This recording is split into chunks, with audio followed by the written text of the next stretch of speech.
Chào mừng quý vị đến với Giác Ngộ Đường, nơi chúng ta cùng nhau khám phá những bí ẩn sâu thẳm của tâm hồn và cuộc sống.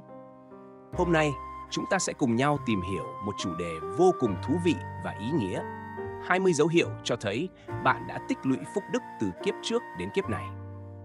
Bạn có bao giờ tự hỏi tại sao một số người dường như luôn gặp may mắn, sống cuộc đời an lành, trong khi số khác lại phải đối mặt với nhiều khó khăn, thử thách?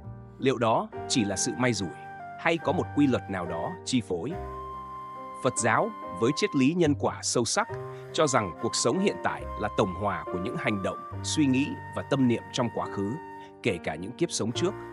Phúc đức là sự tích lũy của những hành động thiện lành, của lòng từ bi, trí tuệ và sự khiêm nhường được vun đắp qua nhiều kiếp sống, và chính nó là chìa khóa mở ra cánh cửa hạnh phúc, an lành. Chúng ta thường nghe nói về duyên số, về những điều tưởng chừng ngẫu nhiên nhưng lại mang tính tất yếu. Nhưng liệu bạn có biết, có những dấu hiệu rất cụ thể, rất gần gũi trong cuộc sống hàng ngày, cho thấy bạn đã tích lũy được nhiều phúc đức. Những dấu hiệu đó không chỉ nằm ở sự giàu sang, quyền lực, mà còn ở những điều tinh tế hơn, sâu sắc hơn, liên quan đến tâm hồn, đến mối quan hệ, đến sức khỏe và cả khả năng học hỏi của bạn. Trong suốt chiều dài lịch sử, các vị thánh hiền, các bậc minh quân đều là những người có phúc đức lớn lao. Họ sống thiện lành, từ bi, khiêm nhường, và chính những phẩm chất ấy đã mang lại cho họ cuộc sống an lành, hạnh phúc và sự kính trọng. Chúng ta thường nghe nói về phúc đức, về những quả báo tốt đẹp hay xấu xa theo quy luật nhân quả. Nhưng phúc đức được tích lũy như thế nào? Làm sao để nhận biết mình đã tích lũy được phúc đức từ những kiếp sống trước? Câu trả lời không đơn giản, chỉ nằm trong việc bạn giàu có hay quyền lực. Phúc đức, theo quan điểm Phật giáo, là sự tích tụ của những hành động thiện lành, của lòng từ bi, trí tuệ và sự khiêm nhường. Và chính hai phẩm chất, tâm hồn nhân ái, hướng thiện và khiêm nhường, là hai dấu hiệu quan trọng cho thấy bạn đang gặt hái những thành quả từ những gieo trồng của nhiều kiếp sống. 1. Tâm hồn nhân ái hướng thiện, sự cộng hưởng của lòng từ bi và trí tuệ. Lòng nhân ái không phải là thứ tình cảm sáo rỗng, dễ dãi. Nó là sự thấu hiểu sâu sắc về khổ đau của chúng sinh, một sự đồng cảm xuất phát từ tận đáy lòng, không bị ràng buộc bởi lợi ích cá nhân. Đó là khi bạn thấy một người ăn xin khốn khổ trên đường, bạn không chỉ cho họ vài đồng tiền, mà còn dành thời gian lắng nghe, an ủi họ, thấu hiểu hoàn cảnh của họ. Đó là khi bạn chứng kiến bất công, bạn lên tiếng, dẫu biết rằng có thể phải đối mặt với khó khăn. Đây không phải là sự hy sinh dại dột, mà là sự lựa chọn sáng suốt dựa trên trí tuệ, hiểu rằng giúp đỡ người khác chính là giúp đỡ chính mình, là gieo trồng nhân lành cho tương lai. Hãy nghĩ về Đức Phật Thích Ca Mâu Ni. Ngài đã từ bỏ cuộc sống vương giả để tìm con đường giải thoát cho chúng sinh. Đó chính là lòng nhân ái cao cả nhất, một lòng nhân ái đã được Ngài rèn luyện qua nhiều kiếp sống.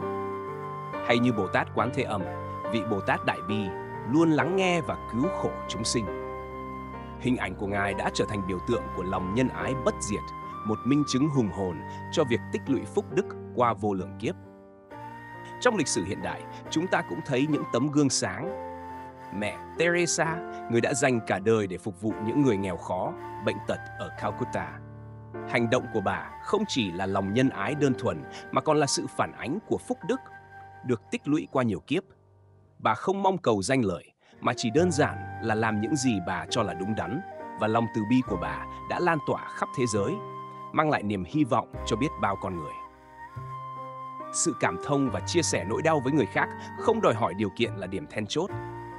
Điều này cho thấy một sự thấu hiểu sâu sắc về tính chất tương liên của vạn vật, hiểu rằng mọi chúng sinh đều liên hệ mật thiết với nhau. Sự giúp đỡ không bị ràng buộc bởi sự đền đáp vật chất, danh lợi. Đó là lòng nhân ái thuần khiết, là nguồn gốc của phúc đức chân chính. 2. Khiêm nhường, dấu ấn của trí tuệ và sự giác ngộ.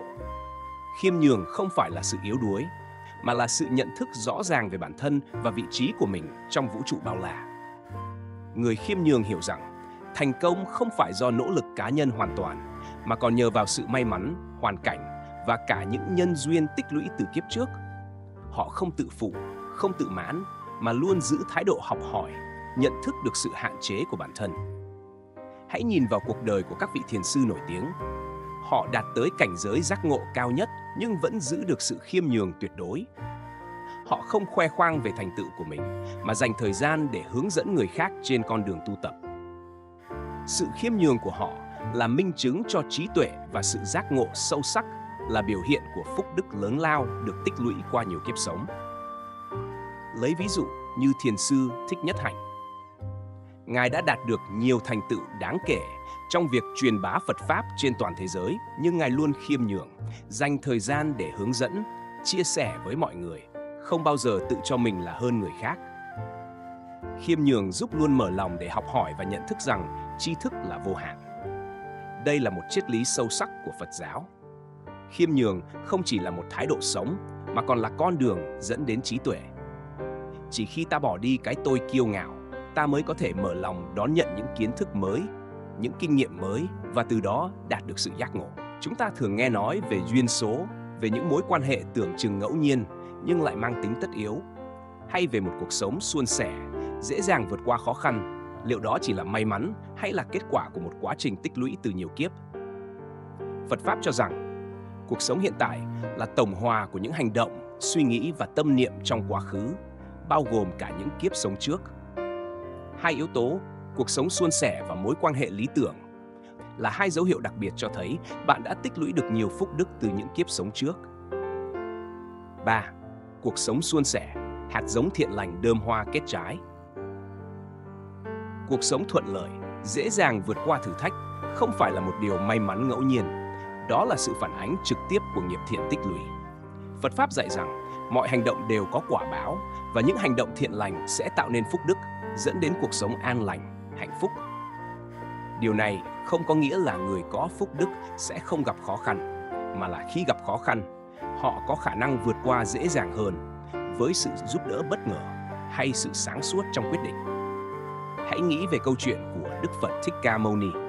Ngài đã trải qua nhiều kiếp sống, luôn tu tập thiện lành, giúp đỡ chúng sinh. Cho đến khi đạt được giác ngộ, Ngài vẫn khiêm nhường, hướng dẫn chúng sinh trên con đường giải thoát. Cuộc đời của Ngài dù trải qua nhiều gian khổ, nhưng cuối cùng đã mang lại lợi ích vô cùng lớn lao cho chúng sinh. Đó là minh chứng rõ ràng nhất cho việc gieo trồng và gặt hái phúc đức. Trong lịch sử, nhiều nhân vật nổi tiếng dù trải qua nhiều thăng trầm, vẫn luôn giữ được sự bình tĩnh, vượt qua khó khăn một cách ngoạn mục. Chẳng hạn như Abraham Lincoln, Tổng thống thứ 16 của Hoa Kỳ, đã phải đối mặt với rất nhiều thách thức, nhưng ông vẫn giữ được sự kiên định và cuối cùng đã dẫn dắt đất nước vượt qua cuộc nội chiến. Sự bình tĩnh và kiên trì của ông có thể là kết quả của phúc đức tích lũy từ những kiếp sống trước. Sự suôn sẻ không phải ngẫu nhiên, mà là kết quả của việc sống đúng đắn và trau dồi tinh thần. Điều này nhấn mạnh tầm quan trọng của việc tu dưỡng tâm tính sống thiện lành, không chỉ trong đời này mà cả những kiếp sống trước. Phúc đức không phải là thứ mua được, mà phải được tích lũy qua những hành động cụ thể, qua sự trau dồi đạo đức và tinh thần. 4. Mối quan hệ lý tưởng, duyên phần từ nhiều kiếp. Khi bạn tìm thấy người bạn đời lý tưởng, đây không chỉ là sự may mắn, mà còn là kết quả của những duyên phần tích lũy từ nhiều kiếp. Phật Pháp cho rằng mọi mối quan hệ đều có nguồn gốc từ nhân duyên. Mối quan hệ vợ chồng lý tưởng, hạnh phúc không phải là sự tình cờ, mà là kết quả của sự kết nối sâu sắc giữa hai linh hồn, được vun đắp qua nhiều kiếp sống. Hãy hình dung hai người gặp nhau, thấu hiểu nhau, yêu thương nhau sâu sắc. Họ cùng nhau vượt qua khó khăn, cùng nhau xây dựng hạnh phúc gia đình. Đó không chỉ là tình yêu của kiếp này, mà còn là sự tiếp nối của những tình cảm tốt đẹp đã được gieo trồng từ nhiều kiếp sống trước. Sự hòa hợp giữa hai người chính là minh chứng cho một mối liên hệ bền chặt, được vun đắp qua nhiều kiếp sống. Những linh hồn đã sống với lòng nhân ái sẽ tìm thấy người đồng hành lý tưởng cùng nhau, song hành hạnh phúc. Điều này cho thấy tình yêu và hôn nhân không chỉ là sự lựa chọn của kiếp này, mà còn là kết quả của những hành động thiện lành trong quá khứ. Những người sống với lòng nhân ái, từ bi sẽ thu hút những người có cùng tần số năng lượng, tạo nên những mối quan hệ tích cực, hạnh phúc. 5. Con cái khỏe mạnh, sự phản ánh của thiện duyên khi bạn có con cái khỏe mạnh, ngoan ngoãn và tài giỏi. Đây không chỉ là may mắn, mà là kết quả của thiện duyên được tích lũy qua nhiều kiếp. Quan hệ cha mẹ, con cái không chỉ giới hạn ở kiếp này, mà còn là sự tiếp nối của những mối liên hệ sâu sắc từ nhiều kiếp trước. Con cái đến với bạn như một sự phản ánh của những gì bạn đã gieo trong quá khứ. Nếu bạn đã sống thiện lành, từ bi, thì con cái bạn sẽ là những người hiếu thảo, tài giỏi, mang lại niềm vui và hạnh phúc cho gia đình. Hãy nghĩ về câu chuyện của các bậc thánh hiền trong lịch sử Phật giáo. Nhiều vị đã có những người con xuất chúng, tiếp nối sự nghiệp của cha mẹ, góp phần cho sự phát triển của Phật Pháp. Điều này không phải là ngẫu nhiên, mà là kết quả của những hành động thiện lành, của việc gieo trồng phúc đức từ nhiều kiếp. Trong lịch sử thế giới, chúng ta cũng thấy nhiều trường hợp những người có con cái thành đạt, góp phần lớn lao cho xã hội. Điều này có thể là kết quả của phúc đức tích lũy từ nhiều kiếp sống trước. Chẳng hạn như gia đình của Bill Gates với những đóng góp to lớn cho từ thiện và công nghệ có thể được xem là một ví dụ. Sự thành công của con cái họ có thể là minh chứng cho việc gia đình đã tích lũy được phúc đức từ nhiều đời. Những linh hồn đã tích lũy phúc đức thường nhận được những đứa con hiếu thảo, tài năng. Điều này không chỉ làm rạng rỡ gia đình mà còn là minh chứng cho sự tu dưỡng tâm tính của cha mẹ qua nhiều kiếp. Con cái là một phần quan trọng trong cuộc đời của mỗi người, và sự thành đạt của con cái cũng phản ánh phần nào sự tích lũy phúc đức của cha mẹ. 6. Trí tuệ sâu sắc. Kết tinh của nhiều kiếp trải nghiệm. Trí tuệ sâu sắc là kết tinh của những trải nghiệm, chiêm nghiệm từ nhiều kiếp trước. Đây không phải là trí tuệ lý thuyết, mà là sự thông thái, sự nhạy bén trong cách ứng xử với cuộc sống. Người có trí tuệ sâu sắc có khả năng nhìn thấu vấn đề, đưa ra những quyết định sáng suốt và vượt qua khó khăn một cách dễ dàng. Họ không chỉ có kiến thức sâu rộng, mà còn có sự thấu hiểu về bản chất vô thường của cuộc sống. Hãy nhìn vào cuộc đời của các vị thiền sư nổi tiếng. Họ đã trải qua nhiều kiếp sống, tu tập rèn luyện, đạt đến cảnh giới giác ngộ cao nhất. Trí tuệ của họ không chỉ đến từ việc học tập, mà còn đến từ sự chiêm nghiệm, từ những trải nghiệm sâu sắc trong cuộc đời. Họ hiểu rằng thành công hay thất bại đều là một phần của hành trình phát triển tâm linh, và họ đón nhận mọi điều xảy ra với mình một cách bình thản. Người có trí tuệ hiểu rằng thành công hay thất bại đều là một phần của hành trình phát triển tâm linh. Đây là một quan điểm sâu sắc của Phật giáo. Trí tuệ không chỉ giúp chúng ta đạt được thành công trong cuộc sống vật chất, mà còn giúp chúng ta thấu hiểu bản thân, thấu hiểu cuộc đời và đạt được sự giải thoát. Phúc đức không chỉ thể hiện qua những thành tựu hiển hách hay vật chất dồi dào. Thực tế, một cuộc sống giản đơn, bình yên trong tâm hồn lại là dấu hiệu rất đáng chú ý của việc tích lũy phúc đức qua nhiều kiếp.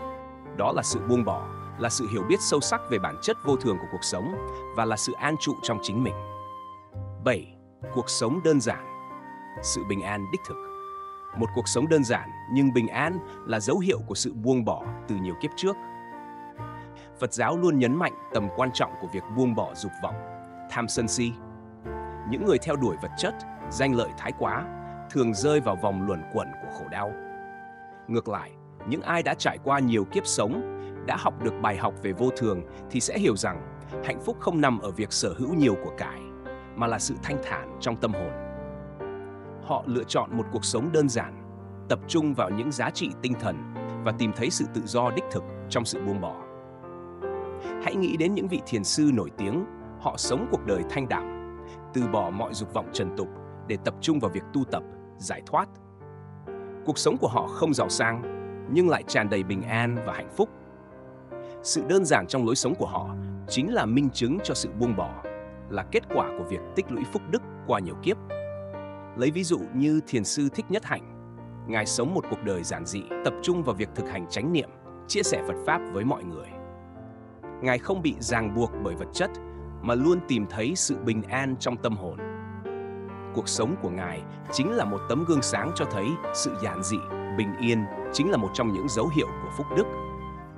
Việc theo đuổi những điều phù phiếm chỉ khiến bạn xa rời bản chất thực sự của cuộc sống. Đời người ngắn ngủi, việc bám víu vào những điều phù phiếm chỉ làm ta thêm khổ đau. Sự bình an nội tại mới là vĩnh cửu, giúp ta sống một cuộc đời tự tại, thoát khỏi những ràng buộc của vật chất và dục vọng. Cuộc sống đơn giản chính là cách ta hòa mình với dòng chảy tự nhiên của vũ trụ, sống trọn vẹn từng khoảnh khắc hiện tại.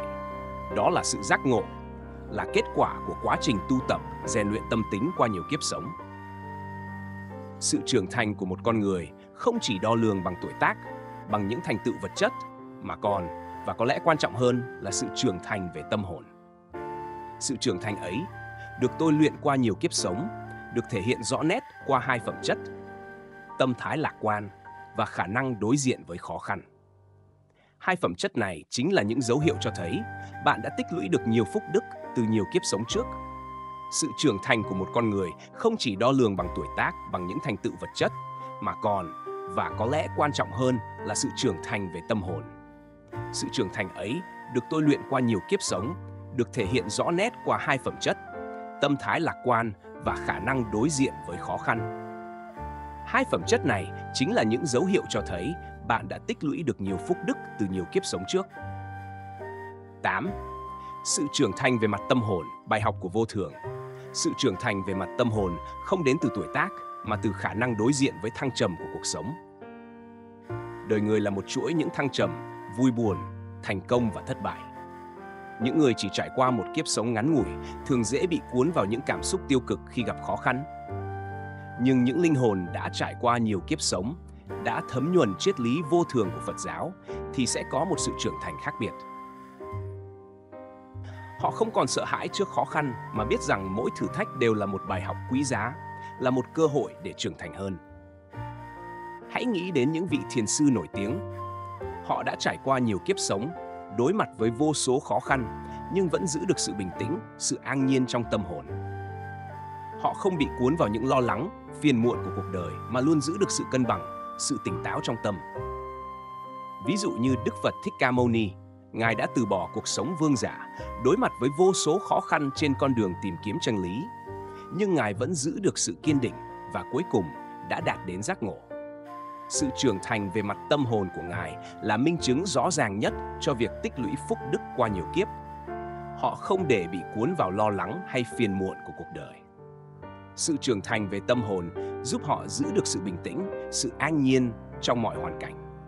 Họ biết rằng mọi sự việc đều là vô thường và không gì là vĩnh cửu. Sự bình tĩnh ấy, sự an nhiên ấy chính là sức mạnh, là kết quả của việc tu tập, rèn luyện tâm tính qua nhiều kiếp sống. 9. Tâm thái lạc quan, sức mạnh của niềm tin. Lạc quan không phải là sự vô tư hời hợt, mà là biểu hiện của một linh hồn đã trải qua nhiều kiếp sống.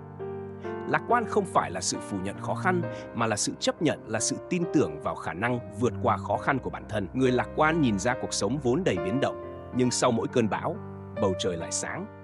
Họ biết rằng thử thách chỉ là những cơ hội để thăng tiến về mặt tâm hồn. Hãy nhìn vào cuộc đời của Nelson Mandela. Ông đã trải qua 27 năm tù đầy gian khổ, nhưng vẫn giữ được tinh thần lạc quan và cuối cùng đã trở thành Tổng thống của Nam Phi. Sự lạc quan của ông đã truyền cảm hứng cho hàng triệu người trên thế giới. Sự lạc quan ấy, sự kiên trì ấy, chính là minh chứng hùng hồn cho việc tích lũy phúc đức qua nhiều kiếp sống. Giữ được tâm thái lạc quan trong mọi hoàn cảnh là điều làm nên sức mạnh của một linh hồn trưởng thành. Lạc quan giúp họ biến nỗi đau thành động lực, lan tỏa niềm hy vọng và cảm hứng cho những người xung quanh. Đó là sức mạnh của tâm hồn, là kết quả của việc tu dưỡng tâm tính qua nhiều kiếp sống. Trong cuộc sống, chúng ta không tránh khỏi những tổn thương, những oán hận. Nhưng khả năng tha thứ, sự buông bỏ những hận thù ấy lại là một trong những dấu hiệu quan trọng cho thấy bạn đã tích lũy được nhiều phúc đức từ nhiều kiếp sống trước. 10. Khả năng tha thứ. Sự giải thoát đích thực. Tha thứ không chỉ đơn giản là bỏ qua lỗi lầm của người khác, mà là sự giải thoát cho chính mình. Phật Pháp dạy rằng, ôm giữ hận thù chỉ làm tổn thương chính bản thân ta. Nó như một ngọn lửa thiêu đốt tâm hồn, làm ta đau khổ, mất đi sự an nhiên và hạnh phúc. Khả năng tha thứ là dấu hiệu của một sự giác ngộ lớn, là sự hiểu biết sâu sắc về tính chất vô thường của cuộc sống và sự tương quan nhân quả. Những người có khả năng tha thứ đã trải qua nhiều kiếp sống, đã học được bài học về lòng từ bi, về sự buông bỏ. Hãy nghĩ về Đức Phật Thích Ca Mâu Ni. Ngài đã đối mặt với nhiều sự thù hận, nhiều sự chống đối trên con đường truyền bá Phật Pháp, nhưng Ngài vẫn giữ được lòng từ bi, vẫn tha thứ cho những kẻ thù của mình. Sự tha thứ của Ngài không phải là sự yếu đuối, mà là sức mạnh của lòng từ bi, là minh chứng rõ ràng nhất cho việc tích lũy phúc đức qua nhiều kiếp sống. Trong lịch sử, chúng ta cũng thấy nhiều tấm gương sáng về khả năng tha thứ. Ví dụ như Mahatma Gandhi, ông đã dẫn dắt Ấn Độ giành độc lập khỏi ách thống trị của Anh. nhưng ông vẫn giữ được lòng từ bi, tha thứ cho những kẻ đã gây ra bất công cho mình và dân tộc mình. Sự tha thứ của ông đã góp phần mang lại hòa bình cho đất nước. Tha thứ không phải là yếu đuối, mà là sức mạnh thực sự, đòi hỏi lòng dũng cảm để buông bỏ. Việc tha thứ đòi hỏi sự mạnh mẽ, sự dũng cảm để đối mặt với nỗi đau, để buông bỏ những hận thù đang ràng buộc tâm hồn. Khi bạn tha thứ, bạn giải phóng mình khỏi sự kiểm soát của đau khổ, tìm lại được sự bình an và hạnh phúc trong tâm hồn. Đó là sự trưởng thành về tâm hồn, là kết quả của việc tu tập, rèn luyện tâm tính qua nhiều kiếp sống. Trong thế giới đầy rẫy những toan tính, ích kỷ, khả năng yêu thương vô điều kiện lại là một phẩm chất hiếm hoi và đáng quý. Nó không phải là thứ có thể học được trong một sớm một chiều, mà là kết quả của sự tu dưỡng tâm hồn qua nhiều kiếp sống, là một dấu hiệu rõ ràng cho thấy bạn đã tích lũy được nhiều phúc đức. 11. Khả năng yêu thương vô điều kiện. Dòng chảy của lòng từ bi, yêu thương vô điều kiện là dấu hiệu rõ ràng của một linh hồn đã tu dưỡng từ nhiều kiếp trước. Đây không phải là tình yêu lãng mạn, cảm tính, mà là tình yêu thương bao la, vô tư, không đòi hỏi sự đáp lại. Nó là tình yêu thương dành cho tất cả chúng sinh, kể cả những người đã gây ra tổn thương cho bạn. Khi bạn yêu thương người khác mà không đòi hỏi gì cho bản thân, bạn đã đạt đến một cấp độ cao hơn của sự giác ngộ, của lòng từ bi. Hãy nghĩ về Đức Phật Thích Ca Mâu Ni. Ngài đã dành cả cuộc đời để truyền bá Phật Pháp, giúp đỡ chúng sinh, dù biết rằng sẽ phải đối mặt với rất nhiều khó khăn, thậm chí là nguy hiểm. Tình yêu thương vô điều kiện của Ngài đã lan tỏa khắp thế giới, mang lại niềm hy vọng và sự giác ngộ cho hàng triệu người. Trong lịch sử hiện đại, mẹ Teresa cũng là một tấm gương sáng về tình yêu thương vô điều kiện. Bà đã dành cả đời để phục vụ những người nghèo khổ, bệnh tật ở Calcutta, không đòi hỏi bất cứ sự đền đáp nào. Tình yêu thương vô điều kiện của bà đã làm thay đổi cuộc sống của rất nhiều người. Yêu thương không phải là thứ có thể kiểm soát hay sở hữu, mà là dòng chảy tự nhiên. Khi bạn cho đi, bạn cũng nhận lại được sự bình yên và hạnh phúc sâu sắc trong tâm hồn. Đây là sự luân hồi của năng lượng tích cực, là minh chứng cho việc tích lũy phúc đức qua nhiều kiếp sống. Khả năng yêu thương vô điều kiện cho thấy linh hồn bạn đã trải qua nhiều hành trình, đã học được bài học quan trọng nhất trong cuộc sống. Yêu thương chính là sự giải thoát. Chúng ta thường mong muốn một cuộc sống thuận lợi, tránh khỏi khó khăn. Nhưng thực tế, khó khăn, thử thách là điều không thể tránh khỏi trong cuộc đời. Vậy, làm sao để đối diện với chúng? Khả năng chấp nhận và sự phù trợ của quy nhân chính là hai dấu hiệu quan trọng cho thấy bạn đã tích lũy được phúc đức từ nhiều kiếp sống trước. 12. Khả năng chấp nhận. Sự bình an giữa dòng đời, chấp nhận mọi khó khăn và biến cố trong cuộc sống mà không than trách là dấu hiệu của một linh hồn đã tu dưỡng lâu dài.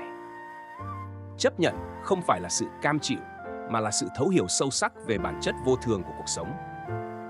Những người đã trải qua nhiều kiếp sống, đã học được bài học về vô thường, sẽ không còn bám víu vào những điều tạm bợ, mà biết rằng mọi sự việc đều có quy luật của nó. Việc chống lại thực tế chỉ mang lại đau khổ, trong khi chấp nhận sẽ giúp ta tìm thấy sự bình an thực sự. Hãy nghĩ về những vị thiền sư nổi tiếng. Họ đã trải qua nhiều kiếp sống, đối mặt với vô số khó khăn, nhưng vẫn giữ được sự bình tĩnh, sự an nhiên trong tâm hồn. Họ chấp nhận mọi điều xảy ra với mình một cách nhẹ nhàng, biến khó khăn thành cơ hội để tu tập, để trưởng thành hơn. Khi bạn chấp nhận hoàn cảnh, bạn không bị gò bó bởi những vật kỳ vọng. Chấp nhận giúp ta giải phóng khỏi những ràng buộc của dục vọng, tìm thấy sự tự do thực sự. Nó không phải là sự yếu đuối, mà là sức mạnh của tâm hồn, là kết quả của việc tu tập, rèn luyện tâm tính qua nhiều kiếp sống. Chấp nhận chính là con đường dẫn đến sự bình an thực sự. 13. Quy nhân phù trợ. Quả ngọt của lòng từ bi. Khi bạn thường xuyên nhận được sự giúp đỡ từ những người xung quanh, đó là dấu hiệu rõ ràng của phước lành từ kiếp trước. Trong cuộc sống, chúng ta thường gặp những người tốt bụng, sẵn sàng giúp đỡ mình trong lúc khó khăn. Đó không phải là sự tình cờ, mà là kết quả của nhân quả. Những linh hồn đã sống với lòng từ bi, sẵn sàng giúp đỡ người khác sẽ thường xuyên nhận được sự giúp đỡ từ những người xung quanh. Quý nhân có thể xuất hiện bất ngờ trong những lúc bạn gặp khó khăn nhất. Hãy nghĩ về những nhân vật lịch sử nổi tiếng. Họ đã đạt được những thành tựu to lớn, nhưng đều có sự giúp đỡ của những người khác. Điều này không phải là ngẫu nhiên, mà là kết quả của việc tích lũy phúc đức, của việc gieo trồng thiện nghiệp qua nhiều kiếp sống. Việc nhận lại sự giúp đỡ không chỉ là phần thưởng cho những gì bạn đã làm, mà còn là cơ hội để bạn tiếp tục tỏa lan lòng từ bi. Cuộc sống luôn vận hành theo nguyên tắc nhân quả, và người đã tích đức sẽ luôn có sự phù trợ từ những linh hồn khác. Điều này giúp họ đi đúng hướng và đạt được thành công trong cuộc đời. Sự phù trợ của quy nhân không chỉ là sự may mắn, mà còn là cơ hội để ta tiếp tục gieo trồng thiện nghiệp, phát huy lòng từ bi. Con đường tu tập, con đường tiến đến giác ngộ là một hành trình dài, kéo dài qua nhiều kiếp sống. Và trong hành trình ấy, sự tích lũy phúc đức được thể hiện qua nhiều phương diện. Trong đó, khả năng đồng cảm và đam mê học hỏi chính là hai dấu hiệu đáng chú ý. 14. Khả năng đồng cảm, cầu nối giữa các linh hồn. Đồng cảm không chỉ là hiểu nỗi đau của người khác, mà còn là khả năng cảm nhận và chia sẻ cảm xúc của họ. Đồng cảm là một phẩm chất hiếm hoi và cao quý. Nó không phải là sự thương hại hời hợt, mà là sự thấu hiểu sâu sắc về nỗi đau, sự khổ sở của người khác, như thể chính bạn đang trải qua những điều đó. Khả năng đồng cảm sâu sắc là dấu hiệu cho thấy linh hồn bạn đã trải qua nhiều kiếp sống, đã học được cách nhìn thấy chính mình trong người khác, và từ đó phát triển lòng từ bi. Hãy nghĩ về Đức Phật Thích Ca Mâu Ni. Ngài đã trải qua nhiều kiếp sống, chứng kiến biết bao nhiêu khổ đau của chúng sinh, và chính vì vậy mà Ngài đã phát tâm thành Phật, dành cả cuộc đời để giúp đỡ chúng sinh thoát khỏi khổ đau. Sự đồng cảm sâu sắc của Ngài đã trở thành động lực cho Ngài trên con đường tu tập. Trong lịch sử hiện đại, chúng ta cũng thấy nhiều tấm gương sáng về khả năng đồng cảm. Ví dụ như mẹ Teresa, bà đã dành cả đời để phục vụ những người nghèo khổ, bệnh tật ở Calcutta vì bà thấu hiểu nỗi đau của họ. Sự đồng cảm của bà đã lan tỏa khắp thế giới, mang lại hy vọng cho biết bao con người. Người có khả năng đồng cảm thường rất nhạy cảm trước những đau khổ của người khác. Họ không chỉ an ủi bằng lời nói, mà còn hành động để giúp đỡ và chữa lành. Sự đồng cảm tạo nên một vòng tròn nhân quả, nơi lòng từ bi và sự đồng cảm luôn được lan tỏa. Đó là sự tích lũy phúc đức qua nhiều kiếp sống. 15. Đam mê học hỏi. Hành trình tiến đến giác ngộ, đam mê học hỏi và khám phá tri thức là dấu hiệu của một linh hồn đã trải qua nhiều kiếp. Đam mê học hỏi không chỉ là sở thích, mà là nhu cầu nội tại, là sự khao khát hiểu biết về bản chất của vạn vật, về chân lý của cuộc sống. Những người có đam mê học hỏi không bao giờ cảm thấy hài lòng với những gì họ đã biết, mà luôn khao khát khám phá sâu hơn, tiến xa hơn trên con đường tìm kiếm tri thức. Hãy nhìn vào cuộc đời của các vị thiền sư nổi tiếng. Họ đã dành cả cuộc đời để tu tập, học hỏi, để đạt đến sự giác ngộ.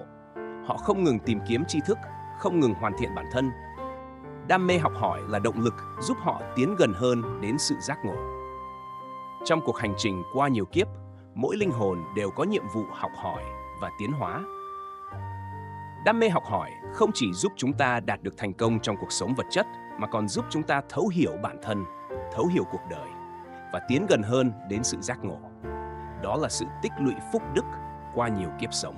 Phúc đức, một khái niệm tưởng chừng huyền bí, thực chất lại được phản ánh rất cụ thể trong cuộc sống hàng ngày. Nó không chỉ là sự giàu có vật chất, mà còn là những trải nghiệm tinh tế, những mối quan hệ và cả sức khỏe thể chất. 3 dấu hiệu sau đây, theo quan điểm Phật Pháp, là minh chứng rõ ràng cho việc bạn đã tích lũy được nhiều phúc đức từ nhiều kiếp sống trước. Thường xuyên gặp được những người tốt bụng, khả năng cảm nhận tâm ý người khác và sức khỏe tốt. 16. Thường gặp được những người tốt bụng. Sức mạnh của thiện duyên thu hút những mối quan hệ tích cực, được giúp đỡ bởi những người tốt. Đây không phải là sự tình cờ, mà là kết quả của việc tích lũy phúc đức qua nhiều kiếp sống. Phật Pháp dạy rằng mọi sự việc đều có nguyên nhân và kết quả. Những người sống thiện lành, từ bi sẽ tạo ra những thiện duyên, thu hút những người tốt bụng, sẵn sàng giúp đỡ mình trong lúc khó khăn. Năng lượng tích cực từ phúc đức kết nối bạn với những người thiện lành, tạo nên một vòng tròn nhân quả tích cực. Hãy nghĩ về những vị thánh hiền trong lịch sử Phật giáo. Họ không chỉ có đạo hạnh cao siêu, mà còn được nhiều người kính trọng, giúp đỡ. Đó không phải là ngẫu nhiên, mà là kết quả của việc tích lũy phúc đức qua nhiều kiếp sống. Họ đã gieo trồng những hạt giống thiện lành, và giờ đây đang gặt hái những quả ngọt. Lấy ví dụ như Đức Phật Thích Ca Mâu Ni, Ngài đã được nhiều người giúp đỡ trên con đường tu tập, như vua Ba Tư Nặc, bà Xuất Gia, và nhiều vị khác. Sự giúp đỡ của những người này đã giúp Ngài hoàn thành sứ mệnh của mình. Điều này cho thấy sự tích lũy phúc đức từ nhiều kiếp sống trước đã giúp Ngài thu hút được những mối quan hệ tích cực.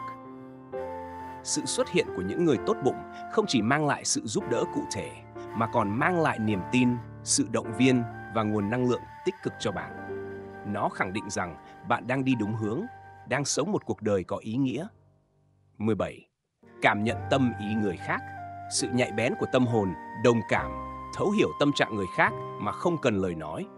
Khả năng này không phải ai cũng có. Nó đòi hỏi sự nhạy cảm, sự tinh tế và cả sự tu luyện tâm hồn lâu dài. Sự nhạy bén này là kết quả của quá trình tu luyện tâm hồn qua nhiều đời, là dấu hiệu cho thấy bạn đã tích lũy được nhiều phúc đức. Bạn có thể nhận ra sự buồn vui, lo lắng, hay thậm chí cả những suy nghĩ sâu kín của người khác chỉ qua ánh mắt, qua cử chỉ, qua ngôn ngữ cơ thể. Hãy nghĩ về những nhà lãnh đạo tài ba, những người có tầm nhìn xa trông rộng. Họ thường có khả năng cảm nhận được tâm tư nguyện vọng của người dân, của nhân dân mình. Khả năng này giúp họ đưa ra những quyết định sáng suốt, đáp ứng được nhu cầu của xã hội. Chẳng hạn như Abraham Lincoln, ông rất nhạy cảm với tâm tư nguyện vọng của người dân, và điều này đã giúp ông lãnh đạo đất nước vượt qua cuộc nội chiến. Khả năng cảm nhận tâm ý người khác không chỉ giúp bạn xây dựng được những mối quan hệ tốt đẹp, mà còn giúp bạn trở thành một người hướng nội, có nhiều sự thấu hiểu. Nó giúp bạn sống chan hòa hơn với mọi người và thấu hiểu được bản chất của con người. 18. Sức khỏe tốt, quả ngọt của an lành. Ít ốm đau, bệnh tật, nhanh chóng hồi phục khi mắc bệnh. Sức khỏe không chỉ là vấn đề thể chất, mà còn là biểu hiện của sự cân bằng, sự hài hòa trong tâm hồn.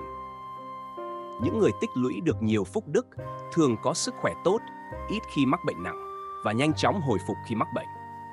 Năng lượng tích cực từ phúc đức giúp duy trì sức khỏe tốt cả về thể chất lẫn tinh thần. Hãy nghĩ về những người sống cuộc đời thanh thản, an nhiên. Họ thường có sức khỏe tốt, tinh thần minh mẫn và sống lâu hơn những người luôn lo lắng, phiền muộn. Điều này cho thấy sự an lành trong tâm hồn góp phần rất lớn vào việc duy trì sức khỏe. Sức khỏe tốt không chỉ mang lại hạnh phúc cho bản thân mà còn cho gia đình và xã hội. Nó giúp bạn có nhiều năng lượng để làm việc, để cống hiến cho đời. Trong hành trình tu tập, sự tích lũy phúc đức không chỉ thể hiện qua những hành động lớn lao mà còn qua những khả năng và thuận lợi nhỏ bé trong cuộc sống hàng ngày. Dưới đây là 2 dấu hiệu quan trọng cho thấy bạn đã tích lũy phúc đức từ nhiều kiếp sống trước. 19. Cơ hội học tập đặc biệt, sự dẫn dắt của nhân duyên. Dễ dàng gặp gỡ người thầy giỏi, tiếp cận kiến thức mới, phát triển bản thân. Mỗi con người đều cần học hỏi, và sự có mặt của những người thầy, người hướng dẫn là điều thiết yếu trên con đường trưởng thành. Những người đã tích lũy phúc đức thường dễ dàng gặp gỡ các thầy giỏi, những người có thể truyền đạt kiến thức và giúp họ phát triển bản thân. Phúc đức từ nhiều kiếp sống giúp họ tiếp cận những cơ hội học tập quý báu mà người khác khó có được. Hãy nghĩ đến những vị thiền sư nổi tiếng, những người đã gặp gỡ các bậc thầy tài giỏi và qua đó đạt được sự giác ngộ. Những cuộc gặp gỡ này không phải là ngẫu nhiên mà là kết quả của nhân duyên tích lũy từ nhiều kiếp sống. Những cơ hội học tập đặc biệt này chính là sự dẫn dắt của nhân duyên, phần thưởng cho những nỗ lực tu tập của họ trong quá khứ. Chẳng hạn, Đức Phật Thích Ca Mâu Ni đã được các vị thầy như A-la-hán chỉ dẫn trên con đường tìm kiếm chân lý. Những cơ hội học hỏi này là kết quả của phúc đức, không phải là sự tình cờ. 2. Trí nhớ sắc sảo, kết tinh của trí tuệ nhiều kiếp, dễ dàng ghi nhớ, áp dụng kiến thức vào thực tế. Một trí nhớ sắc sảo là một tài sản vô giá, giúp con người dễ dàng tiếp thu kiến thức mới và áp dụng nó vào thực tế. Những người có trí nhớ tốt thường có khả năng học hỏi nhanh chóng và hiệu quả, và điều này không chỉ là bẩm sinh, mà là kết quả của việc tích lũy phúc đức qua nhiều kiếp. Những nhà khoa học, nghệ sĩ hay nhà văn tài ba đều có trí nhớ tuyệt vời, giúp họ ghi nhớ những thông tin quan trọng và áp dụng chúng trong công việc. Một ví dụ tiêu biểu là Leonardo da Vinci, thiên tài đa năng, có khả năng ghi nhớ và áp dụng kiến thức trong các tác phẩm nghệ thuật và các phát minh khoa học. Trí nhớ sắc sảo không chỉ giúp bạn học tập tốt hơn, mà còn giúp bạn xử lý thông tin và giải quyết vấn đề một cách nhanh chóng và hiệu quả. Đây là một tài sản vô giá, giúp bạn tiến xa hơn trong cuộc sống. Cả hai dấu hiệu này, cơ hội học tập đặc biệt và trí nhớ sắc sảo, là những minh chứng cho thấy bạn đã tích lũy phúc đức qua nhiều kiếp sống. Hãy luôn trau dồi tri thức, học hỏi từ những người xung quanh và phát triển bản thân để đóng góp cho xã hội. Chúng ta đã cùng nhau phá 20 dấu hiệu cho thấy bạn đã tích lũy phúc đức từ nhiều kiếp trước. Phúc đức không phải là điều gì đó huyền bí hay xa vời, mà là kết quả của sự tu dưỡng, tích lũy qua nhiều kiếp. Nó thể hiện qua những hành động thiện lành, lòng từ bi, sự khiêm nhường và những phẩm chất tốt đẹp trong tâm hồn. Hãy luôn nhớ rằng, cuộc sống là một chuỗi nhân quả. Mỗi hành động, mỗi suy nghĩ của chúng ta đều có ảnh hưởng đến hiện tại và tương lai. Hãy sống thiện lành, từ bi, khiêm nhường, gieo trồng những hạt giống thiện lành để tích lũy phúc đức cho bản thân và cho đời.